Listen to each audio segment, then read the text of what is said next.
l'évangile de Luc au chapitre 11. Quand vous priez, dites, Père, que ton nom soit sanctifié, que ton règne vienne, donne-nous chaque jour notre pain quotidien, pardonne-nous nos péchés, car nous aussi nous pardonnons à quiconque nous offense, et ne nous induis pas en tentation. Dans Matthieu 6, il y a un peu plus de détails. Matthieu 6, verset 9, « Voici donc comment vous devez prier. Notre Père qui es aux cieux. » Au fait, vous connaissez ces quelques versets du Notre Père? Vous les connaissez par cœur? C'est une prière biblique, ce n'est pas une récitation catholique, c'est une prière biblique. Notre Père qui es aux cieux, que ton nom soit sanctifié, que ton règne vienne, que ta volonté soit faite sur la terre comme au ciel. Donne-nous aujourd'hui notre pain quotidien. Pardonne-nous nos offenses, comme nous aussi nous pardonnons à ceux qui nous ont offensés. Ne nous induis pas en tentation, mais délivre-nous du malin, car c'est à toi qu'appartiennent dans tous les siècles le règne, la puissance et la gloire. Amen. Voilà, c'est une prière que l'on n'a peut-être plus l'habitude de faire, parce que ça appartient peut-être au monde catholique romain, mais Jésus nous dit, quand vous priez, dites, ça veut dire qu'il y a à apprendre de cette prière, qu'il y a encore à comprendre de cette prière et qu'on peut encore la faire dans certaines situations, en tout cas dans l'aumônerie des hôpitaux où je suis en service, je fais régulièrement cette prière parce qu'avec les gens avec lesquels je suis en contact, pour eux c'est un point de rappel à ce qu'ils ont entendu quand ils étaient jeunes, et plutôt que de démarrer ma prière « Seigneur mon Dieu, Jésus est en ta main, bénis-le, fortifie », qu'est-ce qu'il veut celui-là, le Notre Père, ça les rassure, et ils savent qu'on est tout de suite sur la même longueur d'onde. J'aimerais m'arrêter surtout sur un passage dans cette prière, quand il est dit au verset 11 « Donne-nous aujourd'hui notre pain quotidien » ou « notre pain de ce jour ». C'est quand même une prière étonnante que ce Notre Père, avec cette demande « Donne-nous notre pain quotidien », nous sommes invités à formuler cette demande avant même de réclamer le pardon de nos péchés. Vous avez remarqué? Ça passe avant. Moi, si j'avais été Jésus, j'aurais fait l'inverse. J'aurais mis le pardon des péchés avant le pain pour l'estomac. Jésus, lui, il connaît mieux les choses. C'est une prière pleine de réalisme. Il va de soi qu'il est bon pour nous de prendre le plus simplement possible les mots de cette prière, ne pas être plus spirituel que Jésus ou jouer les spirituels en pensant que l'âme étant supérieure au corps, alors le pain spirituel est préférable au pain matériel. J'ai entendu ça déjà, c'est pourquoi je vous le dis. Oh, vous savez, l'âme, c'est important, frère. Le corps, il passera. Mais le corps, il passera, non, il ressuscitera. Jésus dit, en tout cas, l'homme ne vit pas de pain seulement. Ça veut dire qu'il vit déjà de pain, qu'il y a déjà cette nourriture. C'est vrai que Jésus dit aussi qu'il est le pain vivant, descendu du ciel, que celui qui le mange vivra. Alors, demander le pain de ce jour, il me semble que c'est aussi demander la grâce d'une communion sincère et journalière avec le Seigneur, de pouvoir le rencontrer pour de vrai. Et je crois que quand on est là où 2 ou 3, 4, 5, 6, 7, 8, 9, 10, là où 10 sont rassemblés en son nom, il est là, on peut le rencontrer ce soir, il me semble, avec la foi. Et c'est aussi pouvoir recevoir une parole de Dieu, parce que le pain, c'est la parole. Et on peut recevoir une parole de la part du Seigneur ce soir. Dieu n'est pas bavard, mais il parle quand même. Et il nous parle. Nous croyons à l'inspiration des Écritures. En tout cas, pour ce qui est du texte hébreu et grec, nous croyons à l'inspiration des Écritures. C'est d'ailleurs un comble que ce soit un russe, un communiste, un non-croyant qui ait découvert la structure numérique de la Bible, Ivan Panin, au début du siècle dernier, qui a découvert que la Bible ne pouvait pas être écrite par une intelligence humaine. Il y a quelque chose de trop important là-dedans. Et le pain quotidien. Demander le pain quotidien, c'est une prière, une requête qui plonge un petit peu ses racines dans les conditions physiques de tout homme ici-bas sur la terre. Parce que quand nous faisons cette prière, nous nous faisons semblables à tous les hommes qui ont ce besoin fondamental de manger. Non ? Donne-nous notre pain. Vous savez qu'à propos de traduction, d'ailleurs, les traducteurs ont changé selon les peuples à qui elles s'adressent. Dans certains pays, il n'y a pas de pain. Ils ont le riz. Le riz, c'est comme le pain pour nous. Et dans la traduction, eh bien, c'est pas Jésus est le pain de vie, c'est Jésus est le riz de vie. Là, ils comprennent. Et quand il est question d'annoncer l'évangile aux Inuits ou à des peuplades bien reculées en Antarctique, eh bien, Jésus est le phoque de vie. Parce que le pain, ils ne connaissent pas, le blé, ils ne connaissent pas. Sur la banquise, il n'y a pas de blé. Par contre, le phoque, c'est leur nourriture. Et Jésus, c'est le phoque de vie. Ça, c'est pour la petite note. Ailleurs, c'est le tortillas. Dans d'autres pays, c'est encore autre chose. Mais quand on fait cette prière, donne-nous notre pain quotidien, on se fait semblable à tous les humains qui ont ce même besoin fondamental. On est semblable aux uns aux autres, les uns les autres. Et cette prière, c'est quand même Jésus qui nous dit de la faire. Quand vous priez, dites. Preuve qu'il n'est pas dans les intentions du Seigneur que je jeûne à outrance. Que je jeûne de temps en temps, c'est bien. Que je jeûne pour me mettre à part devant le Seigneur parce que ça m'arrive, moi, parfois, d'en oublier que c'est midi et parce que j'étais en train de préparer un message. Donc, je suis dans ma Bible, je suis bien, je suis en train de préparer une certaine chose, ça me fait du bien, et ben, je passe sur l'heure du repas. Ça m'est arrivé plusieurs fois.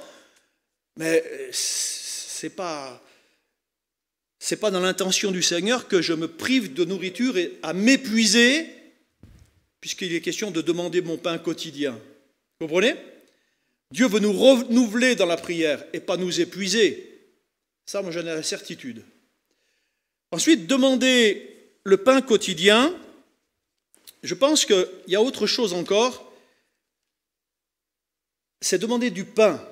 Alors, je sais qu'aujourd'hui, dans les boulangeries, il y a toutes sortes de pains, pain au levain, pain avec les petites graines, pain avec ceci, pain avec cela. Je ne sais pas où c'est que vous prenez votre pain, mais il y a toutes sortes de pains. Mais en tout cas, demander du pain, ce n'est pas demander du gâteau, ce n'est pas demander un beignet, un pambagna, enfin, c'est demander du pain. Et il me semble que c'est aussi nous engager à simplifier nos goûts. Je ne sais pas si vous voyez où je veux en venir. Simplifier notre train de vie, j'oserais dire. Non pas que le Seigneur ne veut pas que nous ayons ceci, cela, ce n'est pas ce que je veux dire, mais si c'est réellement le pain que nous demandons à Dieu, alors je me dois de porter un regard, d'appréciation sur la valeur morale de ma vie matérielle. Je dis cela parce qu'en France, chaque Français gaspille 30 kilos de nourriture chaque année. 30 kilos de nourriture par personne sont gaspillés. Ça veut bien dire que j'ai des poules, moi, j'ai des poules et des cailles à la maison, à la campagne où j'habite, et il y a un papy à qui je prête un petit bout de terrain là pour se faire deux, trois bricoles, et il m'amène souvent du pain. Toutes les semaines, il m'amène des sacs de pain comme ça.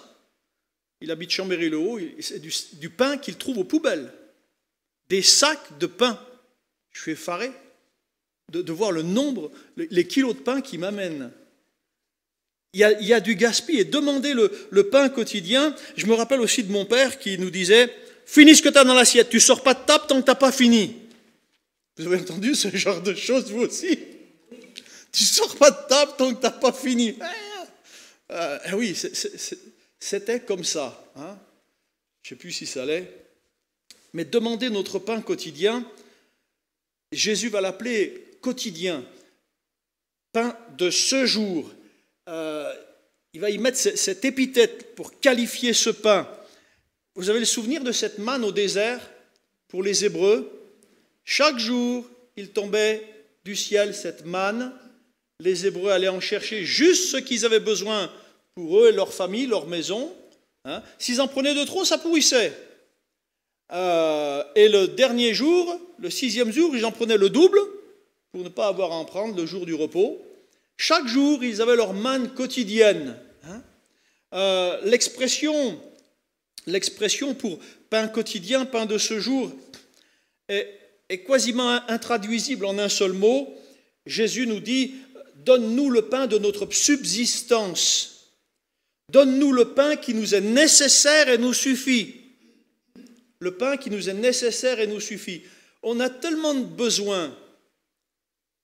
Si je pose la question, chacun a ses besoins. Un tel aura besoin de ceci, un tel aura besoin de cela, tel autre aura besoin de ceci, tel autre aura besoin d'autre chose. On a tous et toutes des besoins. Mais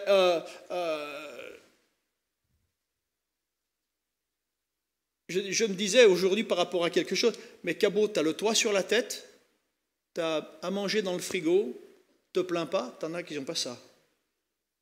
Tu en as qui n'ont pas un toit sur leur tête. Peut-être qu'on a bossé pour, d'accord, mais il y en a qui n'ont pas ça. Tu as quand même le nécessaire, tu as ce qui te suffit. Il y a là encore une leçon, quelque part anti-gaspi, le pain quotidien, le pain de ce jour, le pain qui nous est nécessaire. Une leçon, une invitation à la simplicité matérielle. J'ai pensé aussi une leçon à bannir de nos vies l'envie. L'envie, qui est la carie des os, dit la Bible. L'envie. Hein? On n'est pas content parce qu'il nous manque ça. Hein? C'était l'histoire de Gilbert Riggenbach qui chantait Le Petit Vélo. Hein? Ça vous dit quelque chose, ça? Non? Oui? Tu te rappelles, toi? Hein, il roulait à vélo pour aller au boulot et il n'allait pas assez vite. Alors il voit une moto, il veut une moto. Après, il roule en moto. Après, il est sous la pluie, donc il veut une voiture. Après, il veut une voiture un peu plus puissante. Et puis il n'en a jamais assez. Hein. C'était Monsieur Assis-Javet qui n'était jamais satisfait. Hein? Vous vous rappelez? Et oui, on est un petit peu pareil. L'envie. Mais la Bible dit que l'envie, c'est la carie des os. Et bannir non seulement l'envie, mais la cupidité aussi. La cupidité. En 36-37 années de vie pastorale, j'ai entendu pas mal de confessions, même toutes sortes de confessions. Mais je n'ai jamais entendu quelqu'un me dire, pasteur, priez pour moi parce que je suis cupide. Jamais j'ai entendu ça. Jamais j'ai entendu quelqu'un confesser sa cupidité ou son amour de l'argent. Tout le monde pense que c'est les autres qui aiment trop l'argent. Tout le monde pense que c'est les autres. Hein. Quand je dis bannir de nos cœurs la cupidité, ça veut dire quoi? Rien à voir avec le fait de prévoir. Parce que la Bible nous dit, va vers la fourmi, paresseux, considère ses voies et deviens sage. Elle amasse pendant l'été ce qu'elle aura besoin pour l'hiver. Vous connaissez ces passages. Donc il est question de prévoir. La prévoyance, savoir se constituer un capital pour anticiper sur l'hiver de notre vie aussi. Hein. L'homme a le devoir d'épargner en vue des éventualités inconnues de l'avenir. Souvenez-vous de l'histoire du fils prodigue. Le père, quand le fils, à l'âge de, pas de raison, mais qu'il est majeur, il vient trouver son père et il lui dit à son père, « Père, donne-moi la part de bien qui doit me revenir. » C'était dans la loi, ça, dans la législation. Le fils aîné, il avait les biens matériels, il avait les tracteurs, il avait les animaux, il avait les serviteurs, les servantes, les terrains, les maisons. Et le fils, le deuxième, il avait une espèce sonnante et trébuchante avec laquelle il ira ailleurs démarrer sa vie. Donc le père a préparé pour lui. Il ne vole pas son père. Le fils prend ce qui lui revient. Le père a épargné dans le souci que son gamin, il est mieux que lui pour démarrer dans la vie que quand lui a commencé. C'est comme ça que ça fonctionne. Et il va s'en aller avec ce bien que le père lui a préparé. Mais le devoir de l'épargne a des limites. La Bible dit dans le livre des Proverbes, « Tel qui épargne à l'excès s'appauvrit ». D'après le Notre Père, il ne faut pas sacrifier le présent au futur. Il ne faut pas sacrifier le certain à l'incertain. Je ne sais pas si vous comprenez ce que je veux dire. Parce qu'il y a des personnes qui ne vivent que pour l'avenir, pour ma retraite, pour plus tard, pour mes vieux jours. Qu'est-ce que vous en savez que vous arriverez à vos vieux jours? Vos vieux jours d'abord. Hein? Qu'est-ce qu'on en sait? Si on se serre la ceinture sans arrêt, qu'on se prive de tout et que justement on n'aura pas la santé pour aller dans ces vieux jours. C'est pas ce que le Seigneur nous demande. L'épargne, elle prend le nom de cupidité lorsque nous thésaurisons aux dépens de notre foyer, aux dépens des nôtres, aux dépens de nos proches. L'épargne, elle prend même le nom d'avarice quand on s'attache excessivement aux richesses, plus qu'aux vivants. Si les choses comptent plus que les personnes, il y a quelque chose à revoir. Ça va? C'est enregistré tout ce que je dis? Eh bien, tant pis pour qui les écoutera. Hein. Quand on a des yeux de lynx pour fouiller l'avenir qui est incertain, et qu'on est myope comme des taupes pour voir un petit peu les besoins du présent. Vous comprenez? Occupe-toi du présent, le présent y est. Hein. Le demain, à chaque jour suffit sa peine. Demain prendra soin de lui-même. Ça aussi. Hein. La vraie prévoyance évangélique, elle aura toujours 3 pains dans le congélateur, au cas où un ami vienne en pleine nuit dire « Hé, collègue, t'as pas 3 pains ?» Vous connaissez l'histoire. Hein. Et maintenant, il est aussi vrai que le pauvre comprend plus que personne la valeur de ce mot aujourd'hui. Je donne de moins en moins, pour ainsi dire, plus d'argent aux gens que je vois faire la manche à la sortie d'un magasin. Si je peux, je leur donne un pain, une baguette ou quelque chose, pour être sûr qu'ils aient à manger. Parce que, pour bien des raisons. Mais il est vrai que pour le pauvre, le pain de ce jour a une sacrée saveur. C'est le pain de sa subsistance. C'est là qu'on va lire quelques versets dans le livre des Proverbes. Je ne sais pas à qui j'ai donné Proverbe 12, verset 9.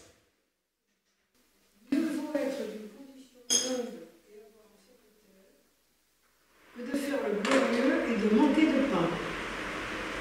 Mieux vaut être de condition humble que de faire le glorieux et de manquer de pain. Hein? Proverbe 17, verset 1er. De pain sec avec la paix, une maison pleine de viande avec des querelles. Vous avez entendu? Un morceau de pain sec, c'est même avec la paix? Avec la paix, une maison pleine de viande avec des querelles. Hein? Proverbe 20, 13. N'aime pas le sommeil de peur que tu ne deviennes pauvre. Ouvre tes yeux, tu seras rassasié de pain. Voilà, n'aime pas le sommeil, autrement dit la paresse. Quoi. Hein? Et on va voir tout à l'heure que le pain quotidien, si on est appelé à le demander, on est aussi appelé à le fabriquer. Proverbe 22, 9, s'il vous plaît. L'homme dont le regard est bienveillant sera béni parce qu'il donne de son pain aux pauvres. Voilà. Dont le regard est bienveillant. Des fois, on pourrait peut-être se dire, Seigneur, pourquoi tu ne m'accordes pas ça? Pourquoi tu ne me donnes pas ça? Est-ce que nous, quand on nous a demandé quelque chose, on a dit, va te faire voir, ou est-ce qu'on a envoyé promener quelqu'un facilement? Débrouille-toi. Et nous, on va dire au Seigneur, donne-moi, bah, débrouille-toi. Non? Bref, vous n'êtes pas d'accord, vous avez raison, vous avez le droit.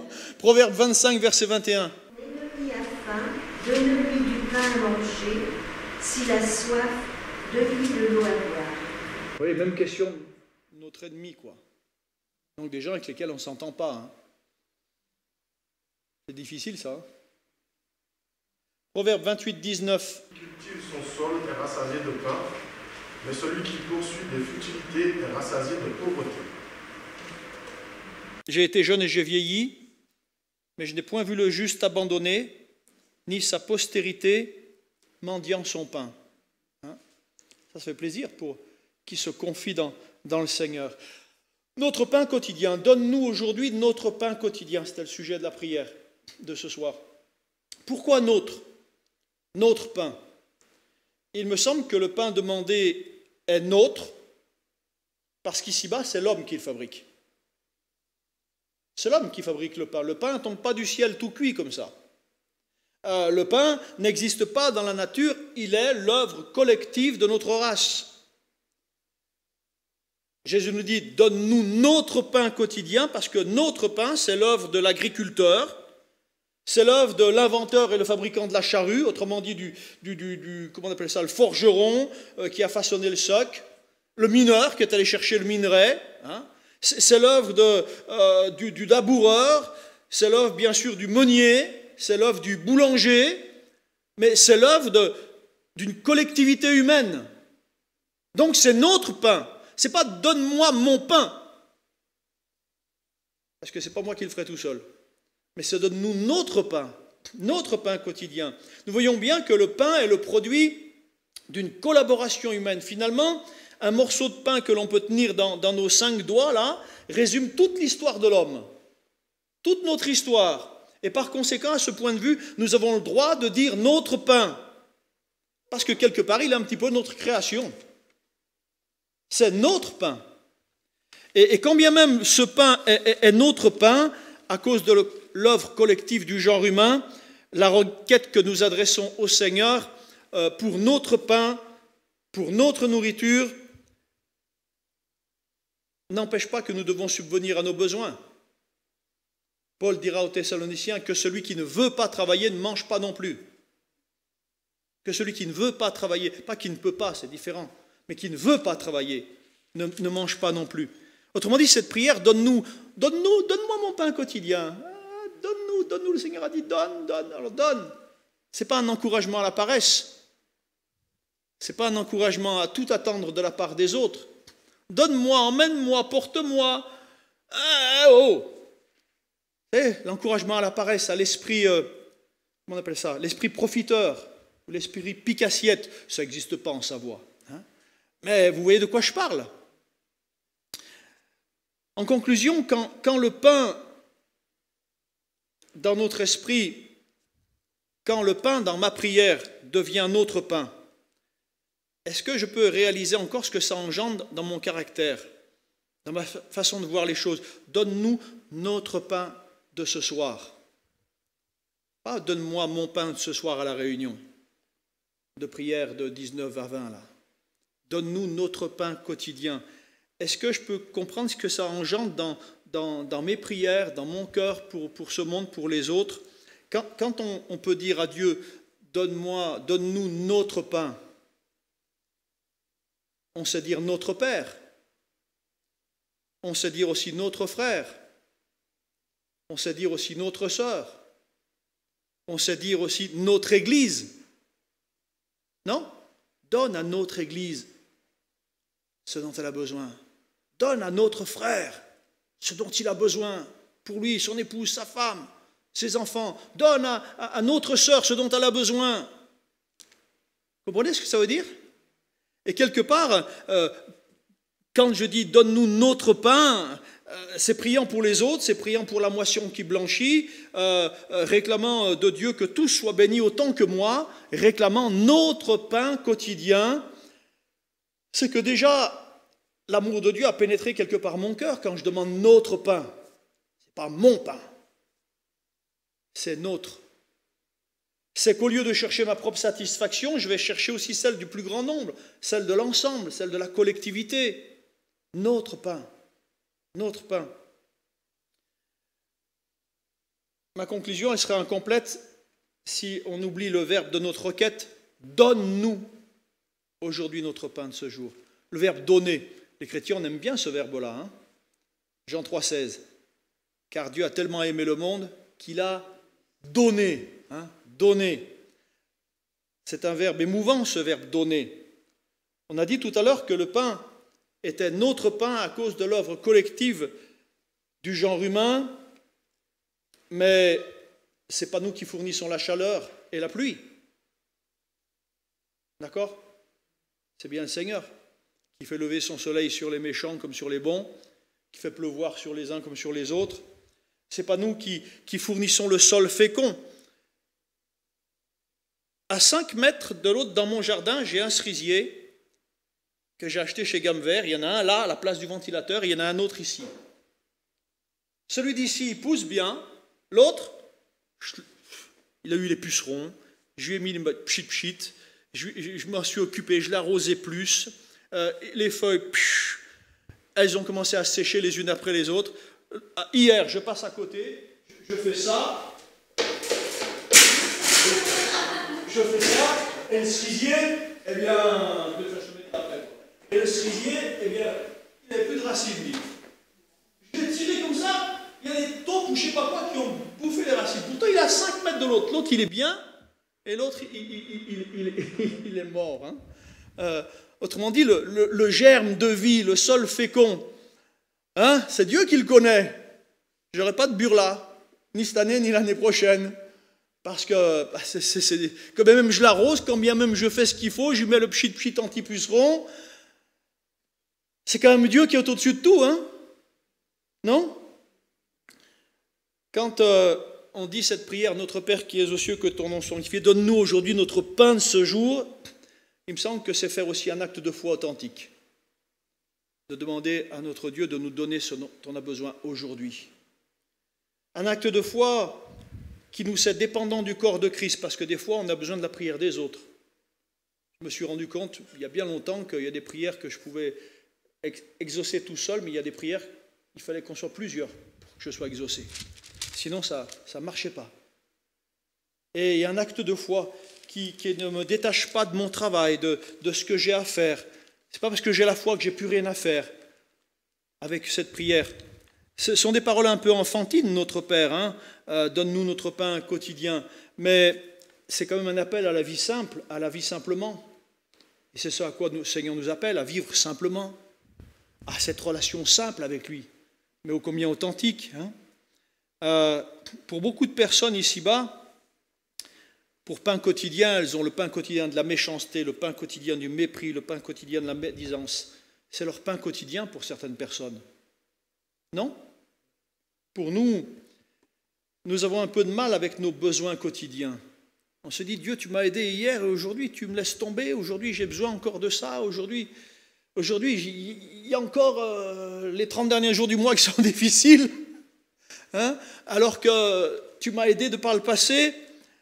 On a même de plus en plus de mal à accepter que comme chrétiens, nous ayons toujours des besoins quotidiens. Et de se retrouver face, après des années, même de marcher avec les chrétiens, aux mêmes difficultés, à devoir refaire les mêmes prières, alors qu'autrefois on a été exaucé pour cette prière-là, et qu'aujourd'hui on rame avec cette même prière. C'est toujours le pain quotidien. Vous voyez ce que je veux dire? Mais Dieu veut nous en sortir jour après jour. Il ne nous en sort pas une fois pour toutes de nos besoins quotidiens. Donne-nous aujourd'hui notre pain quotidien, le pain qui m'est nécessaire, le pain de ma subsistance et qui me suffit. Donc j'ai quelque chose à apprendre concernant l'envie, concernant la cupidité, concernant tout un tas de choses qu'on a vues ensemble. Hein. Notre vie chrétienne ne se cantonne pas à un témoignage passé. Frère, autrefois, quand je me suis converti, il y a eu ceci, il y a eu cela. Et puis maintenant, j'attends le retour du Seigneur. Ouais, c'est bien. Mais entre-temps, tu as maintenant. Entre le temps où tu t'es converti, où tu as fait des super expériences, et puis le temps qui va venir, où le Seigneur va venir te chercher, il y a le aujourd'hui. Et ce aujourd'hui, il faut le vivre. Ce aujourd'hui, il faut le vivre avec ce quotidien, avec ce qui arrive aujourd'hui. En réalisant que Jésus-Christ est le même hier, aujourd'hui et éternellement. Croyez pas? Est-ce qu'on peut prier quelques instants en repassant un petit peu sur nos cœurs cette prière du notre pain quotidien que le Seigneur veut nous donner, qu'il nous faut demander, remettre notre foi peut-être en action concernant ce quotidien qui nous est nécessaire, et puis nous attendre au Seigneur pendant quelques instants. Vous voulez bien? C'est vers toi que nous voulons revenir, notre Dieu, notre Père. Nous croyons que tu es toujours le même, que tu ne changes pas. Tu es bon, lent à la colère, riche en bonté, compatissant. À quel autre irions-nous qu'à toi? Nous avons découvert tes largesses de par le passé. Nous avons fait connaissance avec ta bonté, avec tes dons, avec tes cadeaux. Seigneur mon Dieu, nous croyons que tu es toujours ce Père bon, alléluia, que tu es toujours ce Père merveilleux qui n'a pas changé à notre égard. Malgré les années, nous avons changé, nous avons pensé autrement, nous pensons autrement. Seigneur mon Dieu, nous croyons que toi, tu demeures le même d'âge en âge, alléluia. Merci de renouveler notre foi. Merci de nous permettre de découvrir encore en toi combien tu es grand, combien tu peux tout, combien tu es pleinement suffisant. Seigneur, je veux t'apporter tous les besoins de ma maison, tous les besoins de ce corps, tous les besoins de ton Église, croyant que, Seigneur, tu as pourvu et que tu pourvoiras encore, parce que tu ne changes pas et que tu veux nous étonner. Qu'il en soit ainsi, Père, je te prie, au nom de Jésus. Amen. Alléluia.